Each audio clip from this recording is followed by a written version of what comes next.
Kyle Tucker is a stud, and he is in the midst of the prime of his career. I absolutely love Kyle Tucker as a Cub. Make no mistake about that.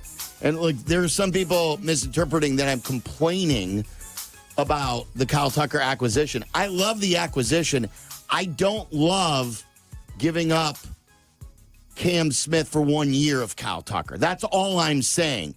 Like, the Yankees can afford to go in 1 year on Soto because they go all in on everything else all the time. Yes. The Cubs aren't all in on anything. No. And if they were ready to win now, I'd be fine.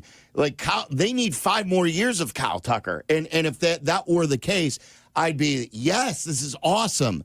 And then, look, a lot can happen between now and the regular season. And hopefully Jeff Passan can. He usually calms me down, too. I think Jeff Passan gets me. He's learned who I am over the years. And I texted Jeff and I said, I've had enough of Jesse over the last week. I dined with Jesse in Cancun with our wives about a week and a half ago, and I was out to dinner last night with Jesse and Carmen. Was it his birthday again last night? Not. I was going to send that out. It was not his birthday the first time, nor was it last night. Dionne Miller is in for Waddle. Let's bring in Jeff Passan, who is awesome at what he does for ESPN nationally. Him and Jesse have been working this story. If you're just tuning in, the Cubs have acquired Justin Tucker, and they have given up. Again, Tucker. I did it again. It's okay. I'm in football mode. New. It's all new. Kyle Tucker for Itzhak Paredes, Cam Smith, who they just drafted, and Wisniewski. So let's bring in Jeff Passan on the CarX Tire and Auto Hotline. Can you help me here? Yeah, don't refer to your new superstar right fielder as a kicker. That's right. That's a good tip right there. That's a good advice. tip by you. Beyond that, yeah, I think your point is entirely valid, but I also think it ignores the reality in which the Cubs are operating right now. It would be wonderful. It would be, frankly, understandable, reasonable if they were to go out and spend money, because right now the Chicago Cubs don't even have a top 10 payroll in baseball, Mark. Like, that's a damning indictment on ownership right there, particularly when the expectation is that they're going to win right now. So what did the Cubs front office do? They made a win now trade. And if we go back and dissect this years down the road and Kyle Tucker does not stick around for the long term with the Cubs, I don't think that you can fault Jed Hoyer for making this trade. I think it's a function of the circumstances that he's in. And because of that, I think it's a very good trade for them. Itzhak Paredes, despite what he showed on the north side in his time there, will be a productive player in Houston, particularly because that ballpark is much better suited for him. Cam Smith has star potential, but I don't want to get too ahead of things. I understand he was awesome in A-ball and awesome at high A and good at double A, and doing that in your draft year is pretty impressive. And Hayden Wisniewski, when the Cubs went and got him, had pretty high expectations. But let's look at where they are right now. A, they need to win. And B, they have a really good farm system that's filled with infielders. So whether it's Matt Shaw or James Triantos, they've got guys who can play third base long term. And I think this is a blockbuster win for the Cubs and a really good day for the organization and for the fans who root for it. I think the biggest question, Jeff, is where does this leave Seiya Suzuki? Fair question. And I think it's a question, Dionne, of is it Seiya Suzuki who goes or is it Cody Bellinger? Seiya Suzuki's defensive profile has not been great over his first 3 years with the Cubs, right? So I understand he might not want to be the designated hitter, but that may be the best place eventually to put him. And especially if Cody Bellinger's traded, you've got Ian Happen left, you've got Pete Crow Armstrong in center, you've got Kyle Tucker in right. And by the way, that is a ridiculous defensive and potentially offensive outfield right there. I mean, the Cubs right now have, I think, one of the best outfields in baseball. But we've all seen what Seiya Suzuki can do. And so while you're not going to be getting a ton back because of Bellinger's cost, and you would probably get more back in return for Suzuki, I don't know. I think that either way, one of those two is going to go, and whether it's going to be just to clear money and go out and get some relief pitching to complement Porter Hodge, or to go and spend it somewhere else, the Cubs are looking for flexibility right now, and a trade is going to give them that. Jeff Passan joining us. It's Waddle and Silvy. Dionne's in for Waddle today. You mentioned Bellinger or Seiya there. There has been other reporting out there that says, hey, a Bellinger Yankee deal is getting closer. Do you believe that to be the truth, or do you believe that there is a chance that Cody Bellinger could be back? I do not believe that to be the truth in this moment, but I believe that it could become that.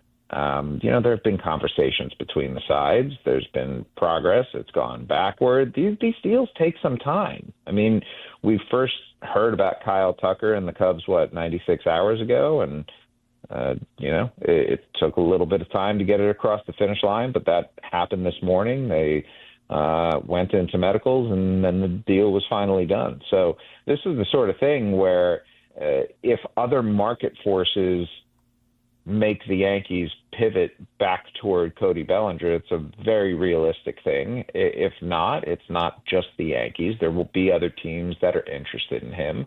And so I think that it's a possibility, yes, but to say that it's going to get done, from what I've been told at this point, that's certainly not a guarantee. And Jeff, you also said that the Cubs, that while this is a blockbuster win for the Cubs, I like the way you phrased everything in that opening statement.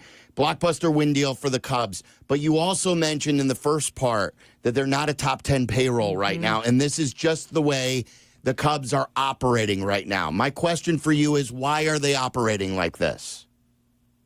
Wish I had a good answer to that.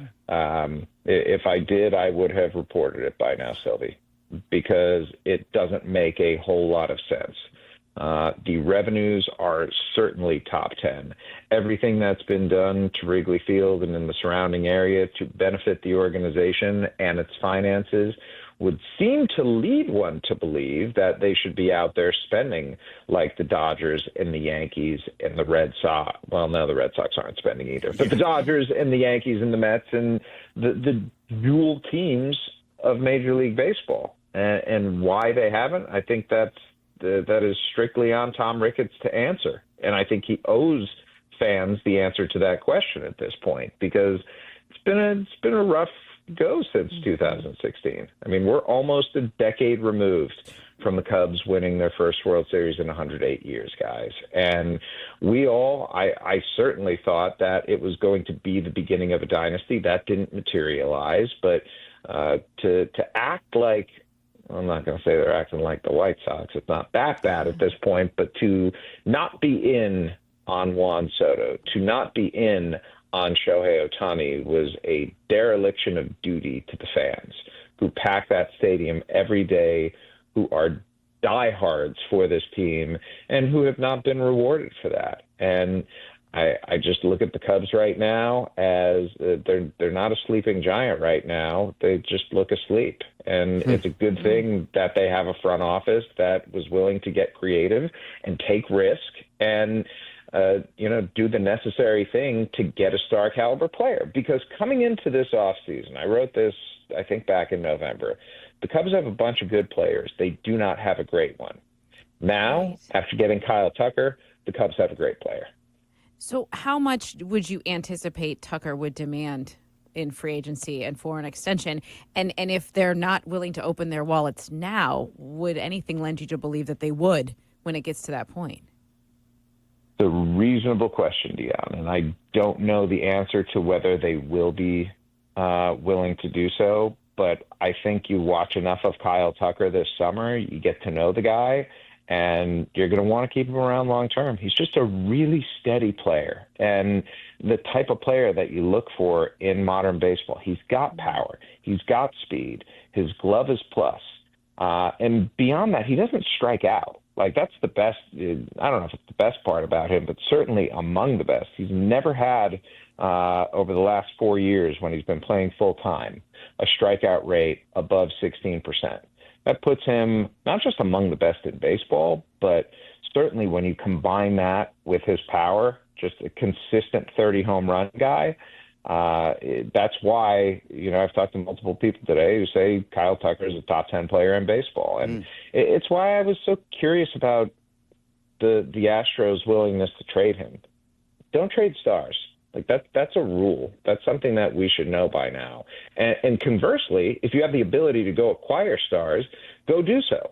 Kyle Tucker's floor is going to be $300 million because he's going to be in his age 28 season this year. He will be 29 on opening day after this year when he hits free agency.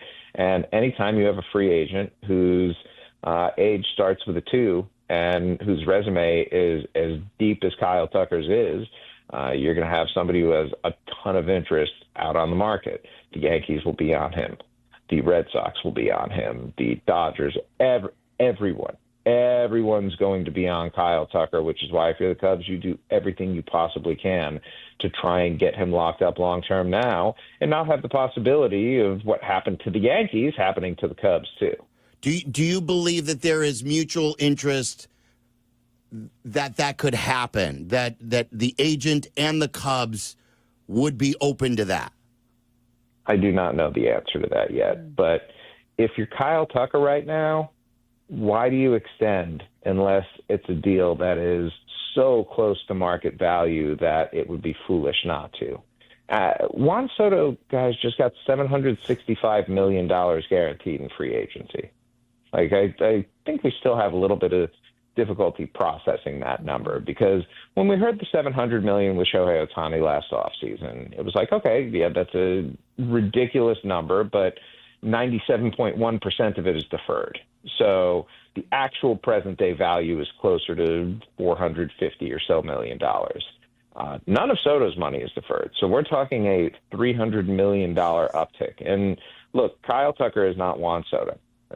Nobody aside from Aaron Judge and Shohei Ohtani have a bat like Soto does. But if you're asking for like best all-around players, like legitimate five-tool guys, the conversation starts with Bobby Witt and then probably pivots to Kyle Tucker. And so, yeah, of course the Cubs are going to be interested. At what price, I don't know. And of course Tucker's going to have to listen, but if he has $400 million in his head as the starting point for any deal, I wouldn't blame him one bit. And if you're willing to bet on yourself, it's going to be with a guy who, if you look, has consistently been a 5-win player going back those 4 years that I've mentioned before. So if this is a win now move, and we just talked about the Cubs currently have a lot of good players, they have one great one. Do you anticipate them making more moves here to add to what they have to complement Tucker and actually start winning more? Yeah, they better. I mean, you don't go out and trade for Kyle Tucker and just stop there, especially when you have a bullpen like the Cubs do. And I like the deal for Eli Morgan earlier this offseason, but there are more relievers out there right now, and I don't know if they're going to be playing in the Tanner Scott sandbox. I don't know if they're going to be in on Jeff Hoffman. I think a lot of it depends on whether Bellinger or Suzuki is the one who's traded and how much money they have to go play around in free agency. We all know free agent contracts are not the most efficient thing to do, but I can see them going out and grabbing a couple of one-year relief pitchers maybe, and maybe getting one guy on a multi-year deal. That at very least would backstop what they've got right now. And when you look at the rest of the team, it's pretty good. Like I don't think they need a front of the rotation starter. I like having Shota Imanaga and Justin Steele and Jameson Taillon and Matthew Boyd, and who knows whether it's Ben Brown or Javier Assad or Jordan Wicks. I like the looks and the depth of their rotation right now. And when you look at their lineup, Michael Busch was really good last year. Nico Horner, who's been in trade conversations, really good. Third base, it's going to be one of the young guys likely. And that'll be interesting to see how that plays out. Dansby Swanson, solid. Ian Happ, solid. PCA, star potential, but curious about the bat. And now with Tucker in right field and hitting either second or third in that lineup, it just deepens that lineup so much. It's odd that one bat can do that, but he's the kind of bat who makes an entire lineup that much better. So you mentioned Nico. Is there any traction to trade talk with him, or do you think he'll play second base for them next year? Nothing I've heard recently, but it only takes one phone call, Mark, to change that. And that's why it is not going to – I am never going to say Nico Horner is going to be the starting second baseman for the Chicago Cubs, because maybe they get an offer, or maybe something changes in their budget that allows them to go out and trade him for a more frontline starting pitcher like they were trying to do earlier this winter. But at this point, nothing indicates to me that Nico Horner won't be the second baseman for the Cubs on opening day. And then before we let you go, what did you make of the Garrett Crochet move for the White Sox? I like it. Look, when you have a guy like Crochet who has so much going for him, the fastball, the cutter, the slider, the contract especially, with an arbitration number of only around $3 million this year and only 2 years of club control, there was a lot of risk carrying him into the season. And that risk is that he's going to get hurt again. And if he gets hurt one more time, suddenly his trade value craters. So I think they did an excellent job on the return. No, they did not get one of the top three prospects from the Red Sox. Didn't get Christian Campbell, didn't get Roman Anthony, didn't get Marcelo Meyer. But I thought getting Kyle Teal and having that depth with Edgar Caro was a good move. I thought the upside of Braden Montgomery, he has the ability to be a star. He could also be a big bust, but, switch hitter, super toolsy. Chase Mydroff, on the other hand, is a guy who has a very high floor and limited ceiling, but has shown a great on-base aptitude. And Wickelman Gonzalez is an electric arm who's either going to be in the rotation or a 7th, 8th, 9th inning guy. So for an organization that more than anything needs talent right now, I thought Chris Getz hit a home run on that return. Oh, wow. That's good praise. Yeah. Jeff, thanks for picking up the phone for us on short notice. We appreciate your time as always. Thank you. Thank you. My pleasure, guys. Great talking.